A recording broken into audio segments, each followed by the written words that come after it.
You know Joe Judge well as his time as an assistant in New England. What's been the biggest thing you've observed about his transition from assistant coach to head coach? He's a great teacher. He honestly is a great teacher. And I don't know if he comes from a teaching background, but when he was an assistant coach with me in New England, he talked about the details of what my job required on that special teams. And then when he was the head special teams coordinator, he was talking about all the details that requires. And the special teams coach on every team, he's like the principal that knows everybody's name. You know, your offensive coaches, they work with offensive guys. Your defensive coaches, they mainly stay with the defensive guys. The special teams coach has to know everybody. They work with almost everybody, probably except for the quarterbacks. So Joe has a good ability to relate to everybody on the team, and he's able to bring details to everybody, very detail-oriented and a great teacher on how to play the game.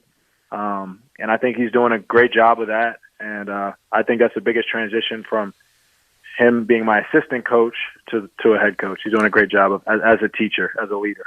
Logan, you've been around a lot of coaches during your football career, college and here in the NFL. Your impressions of Joe early on up in New England, did you get a sense, a vibe that he had kind of – Belichick thought he had head coach written all over him. Did you think that this opportunity at some point in his career would have presented itself for Joe, that he was going to be a head coach?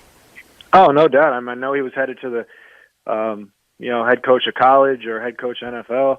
I think people knew that, and I think you'll go back to my point of him just being a good teacher and a good leader, and I think that's what coaching is, whether you're at the Little League level or, you know, you're Bill Belichick in the NFL. He's a great teacher as well. He's a historian. He studies the game. He teaches us about the game. We're watching games.